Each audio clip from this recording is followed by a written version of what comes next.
जंग यमामा में मुसलमान खालिद बिन वलीद की लीडरशिप में जंग जीत तो गए,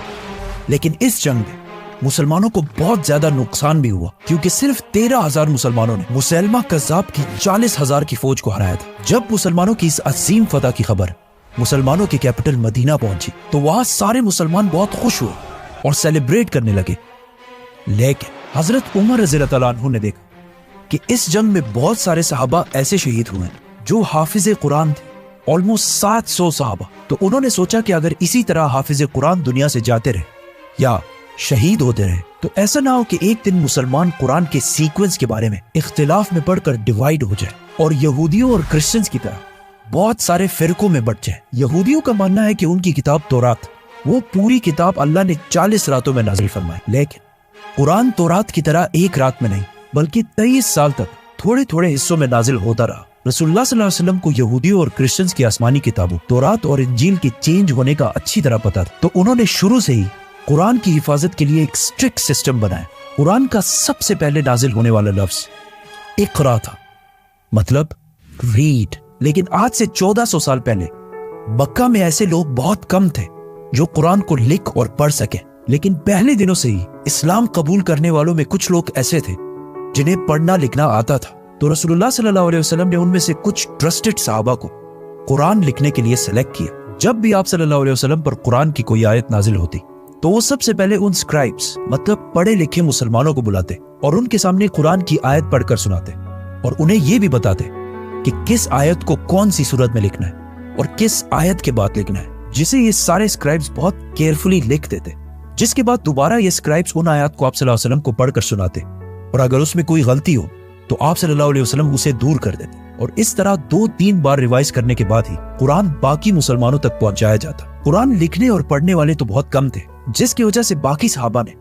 कुरान को सुनने के साथ साथ इसे ज़बानी याद करना भी शुरू किया। मक्का में बहुत सालों तक कुरान इसी तरह लिखवाया गया, लेकिन मदीना हिजरत के बाद आप सल्लल्लाहु अलैहि वसल्लम ने मस्जिद नबवी के अंदर कुरान लिखवाने का एक प्रॉपर सिस्टम बनाया। मदीना की लिटरेसी रेट,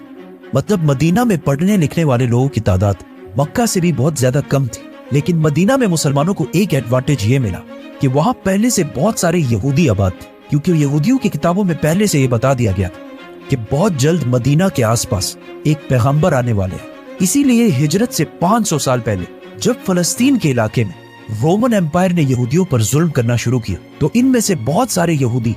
फलस्तीन को छोड़कर अरब की तरफ आए और स्पेशली मदीना और इसके आसपास आबाद हुए और अपने उस पैगंबर का इंतजार करने लगे। यहूदियों की आसमानी किताब तौरात एक किताब होने की वजह से उनमें एजुकेशन की अहमियत अरबों के मुकाबले बहुत ज्यादा थी, जिससे मदीना के लोगों ने अब तक कोई फायदा नहीं उठाया। लेकिन जैसे ही रसूलुल्लाह सल्लल्लाहु अलैहि वसल्लम मदीना हिजरत करके आए तो उन्होंने यहूदियों के एजुकेशन सिस्टम से मुसलमानों को भी फायदा पहुंचाने की कोशिश की और बहुत सारे यंग और टैलेंटेड मुसलमानों को बचपन से ही यहूदियों के स्कूल्स भेजा ताकि वो उनसे पढ़ना लिखना और दुनिया की बाकी नॉलेज हासिल कर सके। इन यंग सहाबा का काम ये था कि वो कोई बिजनेस ना करे, सिर्फ और सिर्फ तालीम हासिल करें। ये ऐसा है कि आज जिस तरह स्टूडेंट्स को पढ़ने के लिए स्कॉलरशिप्स दी जाती हैं, जो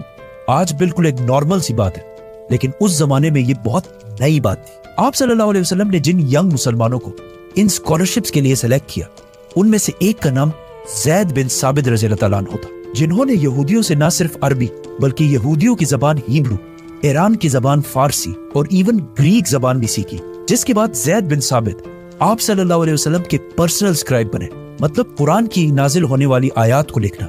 और बाकी बादशाहों की तरफ लेटर्स लिखना, जो एक बहुत इंपॉर्टेंट रोल था। आहिस्ता आहिस्ता ये ग्रुप बढ़ता गया और कुछ एस्टिमेट्स के मुताबिक 75 तक जा पहुंचा। तो आप सल्लल्लाहु अलैहि वसल्लम ने मस्जिद नबवी के अंदर ही एक पोर्शन इन्हीं यंग एजुकेटेड सहाबा के लिए बनाया, जहां ये सहाबा आप सल्लल्लाहु अलैहि वसल्लम से कुरान सीखते, उसे प्रॉपर्ली लिखते और फिर बाकी मुसलमानों तक पहुंचाते। हिजरत के सिर्फ 2 साल बाद जंगे बदर में मुसलमानों ने पहली बड़ी फतह हासिल की, जिसमें मुसलमानों के हाथ बहुत सारे कैदी भी आए, जिनमें से बहुत सारे कैदियों को तो फिदिया लेकर रिहा कर दिया गया, लेकिन कुछ कैदी ऐसे थे जो अपनी रिहाई के लिए फिदिया नहीं दे सके। तो उन्हें आप सल्लल्लाहु अलैहि वसल्लम ने ये ऑप्शन दिया कि अगर वो 10 मुसलमानों को पढ़ना लिखना सिखा दे तो मुसलमान उन्हें रिहा कर देंगे। इस तरह मदीना में यहूदियों के अलावा मुसलमानों ने भी अपने स्कूल्स बनाना शुरू कर दिए और आहिस्ता आहिस्ता मदीना की लिटरेसी रेट बाकी अरब के मुकाबले में बढ़ने लगी। इन स्टूडेंट्स का काम सिर्फ कुरान लिखना नहीं था, बल्कि मदीना की रियासत के बाकी डॉक्यूमेंट्स और रजिस्ट्रेशंस भी यही संभालते थे। जैसे कि आप सल्लल्लाहु अलैहि वसल्लम के हुक्म पर मदीना की पॉपुलेशन को काउंट भी इन्हीं साहबा ने किया था,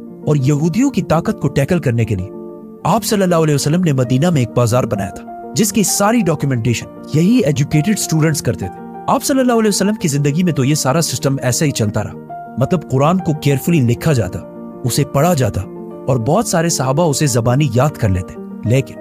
कुरान आप सल्लल्लाहु अलैहि वसल्लम की जिंदगी के आखिरी साल तक नाजिल होता रहा, जिसकी वजह से कुरान एक कंप्लीट बुक की शक्ल में लिखना इम्पॉसिबल था। और रसूलुल्लाह सल्लल्लाहु अलैहि वसल्लम के वफात के कुछ ही अरसे बाद जंगी यमामा में 700 हाफिज कुरान शहीद हुए। तो हजरत उमर रज़ियल्लाहु ताला अन्हु ने सोचा कि अगर इसी तरह सहाबा शहीद होते गए और आने वाले मुसलमानों के लिए कुरान एक कंप्लीट बुक की शक्ल में ना हो, तो कहीं ऐसा ना हो कि मुसलमान एक दिन कुरान के सीक्वेंस के बारे में इख्तिलाफ में पढ़कर डिवाइड ना हो जाए। तो वो सीधा खलीफा अबू बकर रज़ियल्लाहु ताला अन्हु के पास गए और उन्हें समझाने की कोशिश की कि हमें एटलीस्ट एक कुरान ऐसा कंप्लीट लिख लेना चाहिए जिसका सीक्वेंस उसी तरह हो जिस तरह रसूलुल्लाह सल्लल्लाहु अलैहि वसल्लम ने बताया था, और उस पर किसी को कोई शक ना हो। पहले तो अबू बकर रज़ियल्लाहु ताला अन्हु ने ऐसा करने से बिल्कुल इनकार कर दिया और कहा कि मैं ऐसा काम क्यों करूं जो रसूलुल्लाह सल्लल्लाहु अलैहि वसल्लम ने ना किया हो। लेकिन हजरत उमर रज़ियल्लाहु ताला अन्हु ने उन्हें कन्विंस करने की बहुत कोशिश की और उन्हें यहूदियों और क्रिश्चियंस की किताबों तौरात और इंजील की मिसाल भी दी, क्योंकि मूसा अलैहिस्सलाम पर तौरात नाजिल होने के बाद पहले तो बहुत 100 साल तक तौरात अपने बिल्कुल सही फॉर्म में मौजूद थी, लेकिन मूसा अलैहिस्सलाम की वफात के 800 साल बाद और आज से 2600 साल पहले जब बनी इसराइल फलस्तीन के इलाके में आबाद थे, तो उन पर साथ ही एक नए किंगडम बेबीलोनियन किंगडम ने हमला कर दिया और पूरे फलस्तीन को और स्पेशली जेरूसलम को तबाह बर्बाद कर दिया, जिसके बाद बनी इसराइल की ताकत बिल्कुल टूट गई। बेबीलोनियन किंगडम के बादशाह बख्ते नसर नेबुकदनेस्सर को यहूदियों से इतनी नफरत थी कि उन्होंने यहूदियों के सारे टेम्पल्स जला दिए और उसी के साथ सारे तौरात भी जला दिए। मतलब एक टाइम दुनिया में ऐसा भी आया कि दुनिया में एक तौरात भी मौजूद नहीं थी, जिसके बाद यहूदियों ने तौरात जीरो से दोबारा लिखी और उसी तौरात को बिल्कुल सही करार दिया। और इस तरह क्रिश्चियनिटी में भी बाइबल के बहुत सारे वर्जन्स हैं जिनमें से चर्च ने खुद ही कुछ को सही और बाकियों को गलत करार दिया। जैसे ही हजरत उमर ने अबू बकर रज़ियल्लाहु ताला अन्हु के सामने ये सारी बातें रखी, तो हजरत अबू बकर भी कन्विंस हो गए और फौरन कुरान को एक किताब की शक्ल में लिखवाने का हुक्म दिया। और इस काम के लिए उन्होंने उसी सहाबी ज़ैद बिन साबित रज़ियल्लाहु ताला अन्हु को इंचार्ज बनाया, जिन्हें आप सल्लल्लाहु अलैहि वसल्लम ने बचपन से ही खुद ट्रेन किया था। उस वक्त मदीना में एटलीस्ट 25 सहाबी ऐसे थे जिन्हें पूरा कुरान ज़बानी याद था। तो अबू बकर रज़ियल्लाहु ताला अन्हु ने ज़ैद बिन साबित के अंडर सहाबा की एक टीम बनाई जो सारे हाफिज कुरान थे, और कुरान जमा करने के लिए एक बहुत स्ट्रिक्ट सिस्टम बनाया, जिसमें सबसे पहले सारे हाफिज कुरान की आयत पढ़कर सुनाते, फिर उन्हें आप सल्लल्लाहु अलैहि वसल्लम की जिंदगी में लिखे जाने वाले कुरान की आयत से मैच किया जाता, और इस सब के बाद भी बाहर से 2 गवाहों के कुरान के नुस्खे भी देखे जाते, और इस तरह कुरान की एक एक आयत को बहुत केयरफुली लिखा जाता। और ये सारे काम मस्जिद नबवी में सारे मुसलमानों के सामने किए जाते ताकि किसी मुसलमान को भी कोई शक व शुबा ना हो। और इस तरह आखिर सारा कुरान प्रॉपर सीक्वेंस के साथ पहली बार एक कंप्लीट बुक की शक्ल में लिख लिया गया। ये कुरान कंप्लीट होने के बाद मदीना के किसी सहाबी को भी इस कुरान पर एतराज नहीं था। अबू बकर, उमर और अली रज़ियल्लाहु ताला अन्हु सारे इस कुरान के सीक्वेंस पर राजी थे। इस कुरान के कंप्लीट होते ही इसे अबू बकर रज़ियल्लाहु ताला अन्हु के हवाले कर दिया गया, जिसके बाद अगर किसी भी मुसलमान को कुरान के बारे में कुछ जानना होता तो वो आकर इसी कुरान से उसे वेरीफाई कर लेता था। पहले खलीफा अबू बकर रज़ियल्लाहु ताला अन्हु की वफात के बाद ये कुरान दूसरे खलीफा हजरत उमर रज़ियल्लाहु ताला अन्हु के कंट्रोल में आया, और हजरत उमर रज़ियल्लाहु ताला अन्हु के बाद ये उनकी बेटी और आप सल्लल्लाहु अलैहि वसल्लम की जोजा हजरत हफ्सा के पास चला गया। कुरान की सारी आयत एक सीक्वेंस में इस कुरान में जमा करने के बाद लोग दूर दूर से अपने कुरान को इस कुरान से वेरीफाई करने के लिए आने लगे, और बहुत सालों तक ये ऐसे ही चलता रहा। लेकिन हजरत उस्मान रज़ियल्लाहु ताला अन्हु के दौर में जब मुसलमान पूरे अरब को फतह कर चुके थे और इवन रोमन और पर्शियन एम्पायर को भी फतह कर चुके थे, और अब एक तरफ अफगानिस्तान और दूसरी तरफ अल्जीरिया को फतह करने में बिजी थे, जिसको हम पूरा एक्सप्लेन करेंगे, तो सब्सक्राइब। तो इस इतनी बड़ी एम्पायर की आर्मी में से एक फौज रशिया के बॉर्डर्स के पास आर्मीनिया को फतह कर रही थी। एक दिन वही रशिया के बॉर्डर के पास मस्जिद में नमाज के बाद कुछ लोग खड़े हुए और उन्होंने इमाम से कहा कि आपने इस नमाज में जो कुरान की आयत पढ़ी वो गलत है, और वो इस तरह नहीं बल्कि इस तरह है। जिस पर कुछ और लोग खड़े हुए और कहा कि नहीं, इमाम ने बिल्कुल सही पढ़ी। इन दोनों ग्रुप्स की मस्जिद के अंदर ही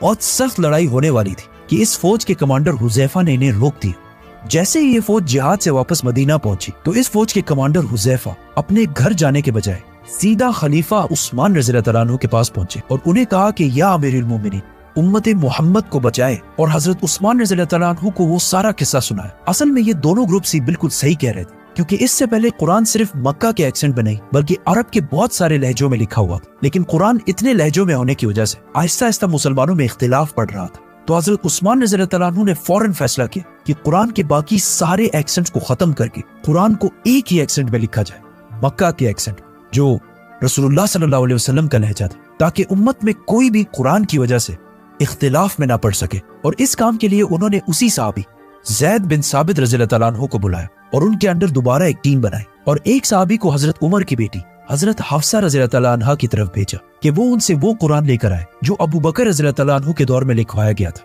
और इस तरह एक कंप्लीट कुरान मक्का के एक्सेंट में लिखवा लिया गया। ये कुरान कंप्लीट